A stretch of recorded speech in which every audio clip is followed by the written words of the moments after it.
அஸ்ஸலாமு அலைக்கும் வரஹ்மத்துல்லாஹி வபரகாத்துஹு. வானங்களையும் பூமியையும் அவற்றுக்கிடையே உள்ளவற்றை படைத்த ஏகனாகி அந்த இறைவனை போற்றி என்னுடைய ஒரே ஆரம்பம் செய்கிறேன். இஸ்லாத்தை ஏத்துக்கிற எல்லாரும் சரி, வெளியில இருந்து பாக்குற மக்கள் எல்லாருமே இஸ்லாத்துக்கு போறாங்க, அப்படி என்ன இஸ்லாம்ல இருக்கு அப்படின்னு சில பேர் யோசிப்பாங்க. சோ இந்த பார்வையில நானும் நிறைய விஷயத்தை யோசிச்சிருக்கேன். மெயினா இஸ்லாம் தான் கரெக்ட் அப்படின்றதுக்கு எவ்வளவோ காரணங்களை எல்லா இஸ்லாத்தை ஏத்துக்கிட்ட மக்கள் சொல்லுவாங்க. அது மெயினான ஒரு விஷயம், அதாவது டைம் லைன். இதுதான் இந்த குரான், இந்த இறுதி வேதமாகிய திருக்குரான் இதுதான் சரியானதை எடுத்து சொல்லுது அப்படின்றதுக்கான மெயினான ஒரு ரீசன் டைம் லைன் இருக்கணும். ஏன்னா இந்த திருக்குரான் இறங்குனது ஒரு 1400 வருஷத்துக்கு முன்னாடி இறங்குது அப்படின்ற ஒரு ஹிஸ்டரி தெரிஞ்சிருச்சுன்னா எல்லாருக்கும் வர கேள்வி என்ன, அப்ப 1400 வருஷத்துக்கு முன்னாடிதான் இறைவன் மக்கள் மத்தியில ஒரு இறக்கம் ஏற்பட்டு மக்களுக்கு ஒரு நேர்வழிப்படுத்தக்கூடிய ஒரு வேதத்தை கொடுத்தானா அப்படின்ற ஒரு கேள்வி ஒவ்வொருத்தவங்களுக்கு எழும்போனா அதை அவங்க ஆன்சரா எடுத்துக்கிட்டு அப்படியே விலகி போயிடுவாங்க. அப்படிலாம் நம்ம தெளிவா இருக்கோம், 1400 வருஷத்துக்கு முன்னாடியா வந்துட போகுது அப்படின்னு கடவுளுடைய இறக்கம் மக்களுக்கு வர போகுது, அது அவங்களோட ஒரு நம்பிக்கை போட்டுருக்கு அப்படின்னு நினைச்சு எல்லாரும் விலகி போயிடுவாங்க. ஆனா உண்மை என்ன, உண்மை அப்படி கிடையவே கிடையாது. உண்மை இந்த திருக்குரான் தெளிவான டைம் லைனை சொல்லுது. ஒவ்வொரு வேதத்திலையும் நான் இப்போ இஸ்லாத்துல இருக்கேன்னா அதுக்கான மெயினான ஒரு விஷயம் இந்த டைம் லைன் தான். அது சொல்ற விஷயங்களும் அந்த டைம் லைன், இதுக்கு முன்னாடி இந்த சமூகம், இதுக்கு முன்னாடி இந்த வேதங்கள் இதெல்லாம் எப்படி வாழ்ந்தது, ஏன் இவ்வளவு தூரத்துக்கு மக்கள் மத்தியில இத்தனை வேதங்கள் இத்தனை மதங்கள் இதெல்லாமே பிரிஞ்சு கிடக்கு, இதுக்கான ஒரு கனெக்டிங் டாட்ஸ். இதுதான் நானுமே திருக்குறானை படிக்கும்போது தெரிஞ்சுக்கிட்டது. இந்த கனெக்டிங் டாட்ஸ் தெரிஞ்சுக்காம நம்மளால இந்த ஒரு விஷயத்த உறுதின்னு சொல்லவே முடியாது. அந்த கனெக்டிங் டாட்ஸை பத்தி தான் இன்னைக்கு நான் சொல்ல போறேன். சோ கனெக்டிங் டாட்ஸ் ஃபர்ஸ்ட் வரும்போது இந்த திருக்குறான் என்ன சொல்லுதுன்னா, ஒரு விஷயம் நம்ம வாழ்க்கையில நம்ம ஒவ்வொரு விஷயத்தையும் இப்ப பாத்தீங்கன்னா எங்க அம்மாவெல்லாம் பாத்தீங்கன்னா எது எடுத்தாலும் கடவுள், இதுக்கும் கடவுள், யாராவது ஒருத்தவங்க பெரியவங்க ஒரு பெரிய வார்த்தை சொல்லிட்டா அவங்களையுமே கடவுள் அப்படின்னு ஈஸியா சொல்லிடுவாங்க. ஆனா நம்ம ஒவ்வொரு பொருளையும் சிந்திச்சு பார்த்தோம்னு வச்சுக்கோங்களேன், வானங்களா இருக்கட்டும், வானம் பூமி இந்த இதுல இருக்க படைக்கப்பட்ட ஒவ்வொரு பொருளுமே ஒரு அந்த பிசிறு தட்டாம செயல்பட்டுக்கிட்டு இருக்கு. ஒவ்வொரு விஷயமே மனுஷனோட கண்ட்ரோலை தவிர்த்து இந்த உலகத்துல இருக்க ஒவ்வொரு உயிரினங்களா இருக்கட்டும், இந்த உலகம் மூவ் ஆகிட்டு இருக்கிறதா இருக்கட்டும், இந்த பிரபஞ்சம் நகர்ந்து போறதா இருக்கட்டும், எல்லா விஷயமுமே அச்சு பிசுறாம செய்யுது. அப்படின்னா அவங்க சொல்ற ஒரு விஷயம் மாறி போகுது இல்லையா. ஒருத்தவங்க ஒரு சின்ன பார்ட்ஸ், அவங்க ஒரு சாமி இந்தியாவை பாத்துக்கிறாரு, இன்னொரு சாமி அமெரிக்காவை பாத்துக்கிறாரு. இந்த மாதிரி நம்மளால யோசிக்க முடியல. ஏன்னா ஒட்டுமொத்த உலக பிரபஞ்சமும் யாரோ ஒருத்தர் கையில இருக்கு அப்படின்ற ஒரு விஷயத்த நம்மளால உறுதியா சொல்ல முடியுது, நம்மளால யோசிக்க முடியுது. அப்படி பார்க்கும்போது மட்டும்தான் ஒட்டுமொத்த பிரபஞ்சத்தையும் கட்டி காக்குற ஒரு சக்தி இருக்குன்னு யோசிக்கும் போது மட்டும்தான் மனசு ஒரு அமைதியாகுது. அந்த ஒரு விஷயத்த இந்த திருக்குறான் சொல்லி காட்டுது. முதல் விஷயமா மனிதர்கள் யாருக்கும் ஒரே இறைவன் சொல்லி காட்டுது. இந்த ஒரு விஷயத்த இந்த திருக்குறான் சொல்லி காட்டுதா. அதுக்கடுத்து நம்ம யோசிச்சோம்னா இந்த வேதங்கள், இந்த திருக்குறான் ஆகிய இந்த வேதம் முகமது நபி ஸல்லல்லாஹு அலைஹி வஸல்லம் அவங்களுக்கு கொடுக்கப்பட்டதா இது சொல்லி காட்டுது. இதுல நான் இஸ்லாத்தை ஏத்துக்கிற ஒவ்வொருத்தவங்களும் சரி, இதை ஏத்துக்கிட்ட ஒவ்வொருத்தரும் இதுக்கு முன்பு என்ன நடந்ததுன்றத இந்த திருக்குறான் சொல்லி காட்டுது. அதாவது ஒரு பேட்டர்னை சொல்லி காட்டுது. இந்த மனிதர்கள் உலகத்துல இறைவனாலதான் படைக்கப்பட்டாங்க. கண்டிப்பா இது ஒரு எவல்யூஷன் இல்ல, சொல்லுவாங்க இல்லையா எவல்யூஷன் தியரி, அது மாதிரி இல்ல. ஏன்னா இன்னைக்கு வரைக்குமே எறும்பா இருக்கு ஏதாவது ஒரு உயிரினம், அவங்க இன்னைக்கு நம்ம டெஃபைன்டு பண்ண அந்த ஒரு விஷயத்துல அடுத்த ஒரு உயிரினமா மாறுதான் கேட்டா அப்படி இல்லை. வேணா நம்ம கிட்ட ஒரு எவல்யூஷன் இருக்குதான் செய்யுது. ஒரு தவளை தண்ணிலேயே இருக்கும்போது அது இன்னும் கொஞ்சம் அதிக அதாவது சூடான தண்ணியில இருக்கவே இருக்காது அப்படின்ற ஒரு ரேஞ்ச் இருக்குதுன்னா அதுக்கடுத்து தலைமுறை வரும்போது அந்த இதை அடாப்ட் பண்ணிக்குது. அது மாதிரிதான் ஹியூமனும் ஒரு ப்ரெஷர்ல இருக்கும்போது நம்மளால அடாப்ட் பண்ணவே முடியல. அதுக்கடுத்து வரவங்க எண்ணெய் சட்டிக்குள்ளேயே கைவிட்டு எடுக்கிறவங்களா இருக்காங்க. இந்த மாதிரியான எவல்யூஷன் இருக்குதே தவிர்த்து ஒரு முற்றிலுமா ஒரு உயிரினம் இன்னொரு உயிரினமா மாறுறதுக்கான எந்த ஒரு இதுவும் இல்லை. சோ இந்த ஒரு விஷயத்தையும் நாம் பாத்துக்கணும். அப்ப இறைவன் என்ன இந்த திருக்குறான்ல சொல்லி காட்டுறான்னா, மனிதர்களை படைச்சதுக்கு அப்புறம் இறைவன் சொல்லி காட்டுறான், ஆதமையும் ஹவ்வா என்ற நம்மளுடைய முதல் மனிதர்கள் இருவரை கொண்டுதான் இந்த உலகம் இயங்குதுன்றத நம்மளால கற்பனையும் ஈஸியா நம்மளால அந்த கனெக்டிங் டாட்ஸ் எடுத்துட்டு வர முடியும். ஏன்னா இந்த உலகத்துல இருக்க ஒவ்வொரு உயிர் சார்பு பொருள்களை பாருங்க, எல்லாமே மனுஷனுக்காக தான் இருக்கு. எதுவுமே சரி, மனுஷன் இல்லைன்னா எல்லாமே அதுக்கான செயல்பாடுகளை கொண்டு இயங்கிக்கிட்டு தான் இருக்கு. ஆனா மனிதனுக்கு மட்டும்தான் எல்லாமே படைக்கப்பட்ட மாதிரி இருக்கு. ஒவ்வொரு விஷயமுமே மனிதனுக்கு ஏற்ற மாதிரி படைக்கப்பட்டதான் மாதிரிதான் இருக்கு. அடுத்து இறைவன் சொல்லி காட்டுறான், அந்த ஆதம் அவ்வா அவங்களுக்கு சந்ததிகளை கொடுத்து அவங்களுக்கு வேதங்களை கொடுத்தன்னு சொல்லி காட்டுறான். முதல் நபியாகிய ஆதம் அலைஹிஸ்ஸலாம் அவங்களுக்கு வேதத்தை இறைவன் கொடுத்ததா சொல்லி காட்டுறான். அதுக்கடுத்து இதை ஒரு பேட்டர்னா இறைவன் சொல்லி காட்டுறான். அந்த அந்த ஆதம் நபி வருவாங்க, அந்த ஆதம் நபிக்கு கீழே இருக்க அவங்களுடைய சந்ததிகள் எல்லாமே அவங்களுக்கு கொடுக்கப்பட்ட வேதத்துல இருக்க ஒவ்வொரு விஷயத்தையும் பின்பற்றுவாங்க. அதனாலதான் அந்த காலத்துல வந்து தாய் தந்தை எப்படி மதிக்கணும், பேசிக்கான விஷயத்தை எல்லாத்தையுமே சொல்லி கொடுத்துருப்பாங்க. நம்ம திருக்குறள், ஆத்திச்சூடி அதெல்லாம் பார்த்தோம்னா ரொம்ப அறம் செய்ய விரும்பு, அது மாதிரி ஒவ்வொரு மனுஷனுக்கும் என்ன பேசிக்கோ அந்த மாதிரியான விஷயத்தை சொல்லி கொடுத்துருப்பாங்க. அதுக்கடுத்து ஒரு பேட்டர்ன் வந்து நூஹ் அலைஹிஸ்ஸலாம் அவங்கள்ல இருந்து மக்களுக்கு வந்து அதுக்கடுத்த சட்டத்திட்டங்களை சொல்லித்தரான். இப்போ இறைவன் என்ன இந்த திருக்குறள் மூலமா சொல்றான்னா, இந்த உலகம் முழுக்க இயங்கிக்கிட்டு இருக்கு. இது வந்து ஒரு சாதாரணமா நடக்கல. ஒரு இறை தூதர் வருவாரு, அந்த ஒரு மக்களுக்கு வேதத்தை கொடுப்பாரு. அந்தந்த காலகட்டத்துக்கு ஒரு மக்கள் ஒவ்வொரு சமூகத்துலதான், ஒவ்வொரு சமூகமும் ஒவ்வொரு பிளேஸ்ல தான் இருந்தாங்க. சோ அந்த பிளேஸுக்கு ஏற்ற மாதிரி, அந்த மக்களுடைய அறிவுக்கு ஏற்ற மாதிரி இறைவன் அவர்களுக்கு வேதங்களையும் அவங்க அந்த இறை தூதர் மூலமா அந்த மக்களுக்கான வாழ்வாதாரத்தையும் இறைவன் கற்றுக் கொடுத்திருக்காங்க. ஏன்னா இன்னைக்கு விவசாயம் பண்ண தெரியுது நம்ம எல்லாருக்கும். ஆனா முதல்ல யார் கற்றுக் கொடுத்திருப்பா? யாருக்கு இந்த மாதிரியான விஷயங்கள் ஒவ்வொரு விஷயத்தையும் நம்ம யோசிச்சு பார்க்கணும்னு நினைச்சா, ஒவ்வொரு விஷயத்தையும் நம்ம அனுபவ ரீதியாவே நம்ம கத்துக்கணும்னு நினைச்சா, விவசாயம் பண்றதுக்கு மனுஷனுக்கு 10,000 வருஷம் ஆயிருமே.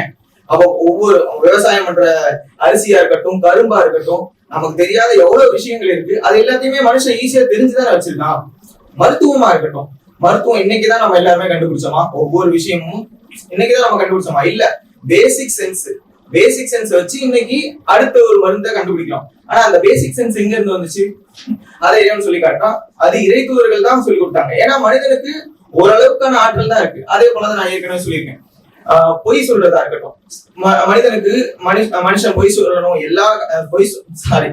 பொய் சொல்லக்கூடாது. மனிதன் எந்த காலகட்டத்திலையும் எந்த சூழ்நிலையிலையும் மனுஷன் பொய் சொல்லக்கூடாதுன்றா இருக்கட்டும், இன்னொருத்தவன்கிட்ட இருந்து காசு அபகரிக்க கூடாதுன்னு இருக்கட்டும், உலகத்துல செய்யற அரசைகளா இருக்கட்டும், இல்ல கெட்ட செய்திகளை விட்டு தடுத்துக்கிறதா இருக்கட்டும், இதெல்லாம் மனிதனால அவனால கண்டுபிடிக்க முடியாது. இன்னொன்னு சொல்லணும்னா, இன்னொருத்தவனுக்கு தர்மம் பண்றதை யோசிச்சா இது நம்ம மனசுக்கு நல்லதா இருக்கு. ஆனா இது ஏன் நல்லதா இருக்கு, அது யாருக்குமே யாராலையும் சொல்லவே முடியாது. இந்த விஷயம் எல்லாமே எங்க இருந்து வருதுன்னா, இறை தூதர்கள் தான் சொல்லி கொடுத்தாங்க. இறை தூதர்கள் தவிர்த்து வேற எப்படி இந்த ஒரு விஷயத்த நம்ம கண்டுபிடிச்சோம்? யாராவது ஒருத்தர் சொல்ல முடியுமா? கண்டிப்பா சொல்ல முடியாது. ஆனா இறை தூதர்கள் எப்படி சொன்னாங்க? ஏன்னா அவங்களுக்கு இறைவன் சொல்லி கொடுத்தான். இன்னைக்கு நான் ஏற்கனவே சொன்ன மாதிரி, நம்ம ஒவ்வொரு விஷயத்திலையும் இன்னைக்கு நம்ம அம்மா அப்பாவை மதிக்கும் போது நல்லதா நமக்கு தோணுது இல்லையா? கெட்டது பண்ணாம இருக்கும்போது நமக்கு நல்லதா தோணுது இல்லையா? இது எல்லாமே ஒரு காலத்துல கல்வியா தான் கற்றுக் கொடுக்கப்பட்டது. அதை மக்கள் செய்யதான் அடுத்தடுத்த தலைமுறைகள் வரும்போது அது ஒரு அறச்செயலா, அது ஒரு எமோஷனா நம்மளோட பைண்ட் ஆயிடும். அப்போ ஆரம்ப காலகட்டத்துல இருந்து மக்கள் இன்னைக்கு எங்க அண்ணன் கூட சொல்லுவாரு, என்கிட்ட என்ன சொல்லுவாருன்னா, குரான் இல்லாமலே நான் வந்து நல்லவனாவே இருந்துறேனே அப்படின்னு எங்க அண்ணன் சொல்றாரு. அப்படின்னா இந்த குரான், இந்த வேதம், நீ சொல்றது கடைசி வேதமாகிய குரான், இந்த குரான் இல்லாம நம்மளால சட்டத்திட்டங்களை கண்டிப்பா வகுக்க முடியாது. அதுக்கு முன்னாடி இருக்க அவருடைய நற்செயல்கள் எல்லாமே இதுக்கு முன்பு இந்த உலகத்துல வேதங்கள் இறங்காம மனுஷனுக்கு வந்திருக்காரு. அதைதான் இறைவனும் சொல்லி காட்டுறான்.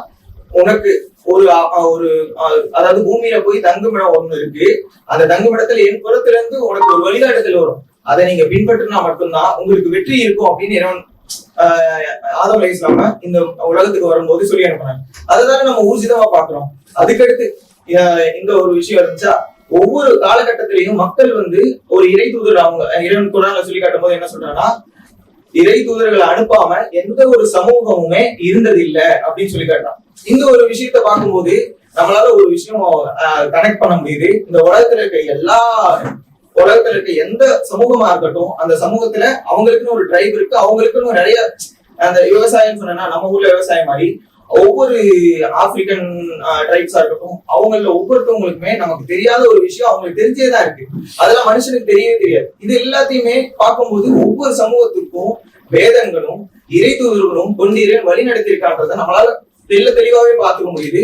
அதே போல அந்த அந்த அந்த பகுதி மக்களுக்கு ஏற்ப அந்த வேதங்களும் அவங்களுக்கு சட்டத்திட்டங்களும் அவங்களுக்கு இருந்திருக்கின்றதையும் நம்மளால புரிஞ்சுக்க முடியுது.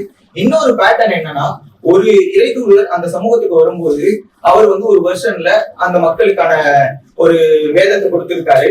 அதுக்கடுத்து அந்த இறைத்தூதர் மரணித்து விட்டாருன்னா அந்த மக்களுடைய நிலை வந்து கொஞ்சம் கொஞ்சமா மாறுது அப்படின்னு சொல்லி காட்டுறான். மனிதர்களுடைய நிலை வந்து ஒரு திட்டமா ஒரு இடத்துல இருந்து இன்னொரு இடத்துக்கு மாறுதுன்றதை இடம் சொல்லி காட்டுறான்.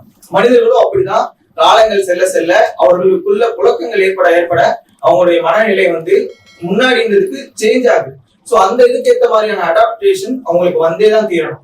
அந்த மாதிரிதான் ஒரு இறைத்தூதர் வந்து அவர் மரணித்து விட்டால் அடுத்த தலைமுறை மக்கள் வந்து கொஞ்சம் கொஞ்சமா அவங்களுடைய வழிகள்ல இருந்து பின்னாடி போய் திருப்பி பழைய விஷயத்துக்கு போக ஆரம்பிக்கிறாங்க.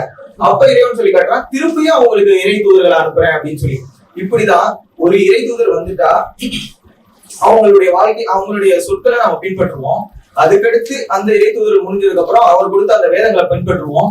அந்த வேதங்களை பின்பற்றி இருக்கும் போது அடுத்த இறைவன் ஒரு இறை தூதரை கொடுத்தாருன்னா அந்த வேதத்தை விட்டுட்டு அந்த இறை தூதரை தான் நம்ம பின்பற்றுவோம். இதெல்லாம் இறைவன் வந்து பேட்டர்னா வச்சிருக்கான். இது ஒரு எக்ஸாம்பிளா எடுத்துக்கோன்னா இப்ராஹிம் அலைஹிஸ்ஸலாம் எடுத்துக்கலாம். இப்ராஹிம் அலைஹிஸ்ஸலாம் பொறுத்த வரைக்கும் யூதர்களும் கிறிஸ்தவர்களும் என்ன சொல்றாங்க, இவர் வந்து எங்க யூதர்களை சேர்ந்தவங்க. கிறிஸ்தவர்கள் என்ன சொல்றாங்க, இவங்க வந்து முன்னாடி காலத்துல இந்த இது இறைவன் குரான்லயே சொல்லி காட்டுறான், இப்ராஹிம் வந்து கிறிஸ்தவரை சேர்ந்தவர் அப்படின்னு சொல்லும் போது இறைவன் சொல்றான் குரான்ல, அட யூதர்களே வந்து இப்ராஹிமுடைய சந்ததிகள்ல வந்தவங்க தான். யூதர்கள் வந்து இப்ராஹிம் அலைஹிஸ்ஸலாமுடைய மகனான இஸ்ஹாக் அவங்களுக்கு அடுத்து யாக்கூப் அலைஹிஸ்ஸலாம் தான், அவங்கள தலைமுறைகள்ல வந்தவங்க தான் அவங்க. அப்புறம் எப்படி அவர் யூதர்களா இருப்பாரு? எனினும் அவரு இறைவனுக்கு முழுமையாக கட்டுப்பட்ட முஸ்லிமா இருந்தாரு அப்படின்னு சொல்றாங்க.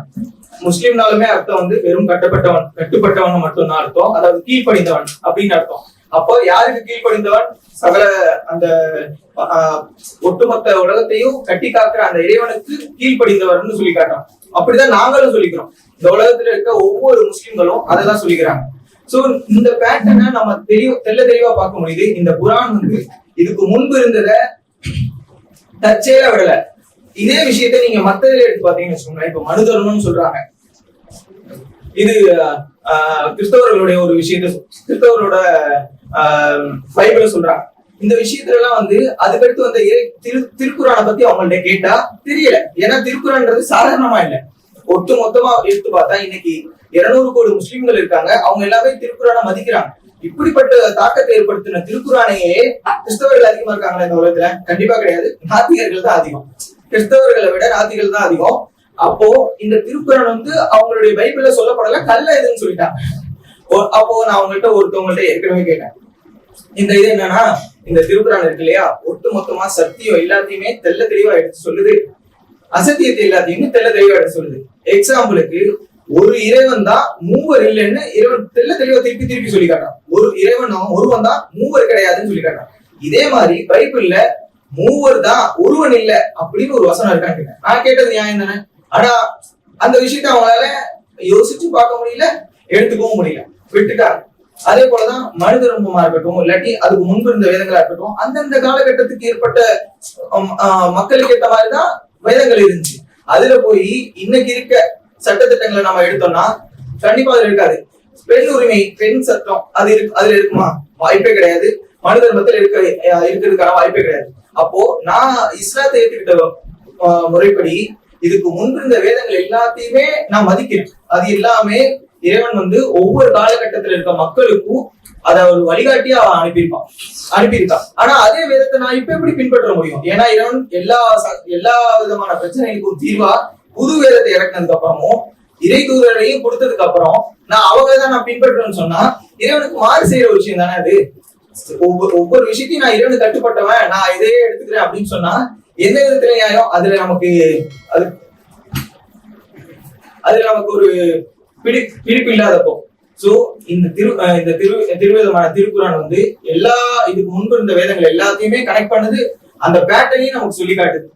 சோ இந்த விஷயத்த நான் திருக்குறான்ல பார்த்தேன். இதுக்கப்புறமும் இந்த விஷயத்த நான் கண்டினியூவா எடுத்து சொல்றேன். இப்போதைக்கு என்னுடைய உரையை முடிச்சுக்கிறேன். அஸ்ஸலாமு அலைக்கும் வரஹ்மத்துல்லாஹி வபரகாத்துஹு.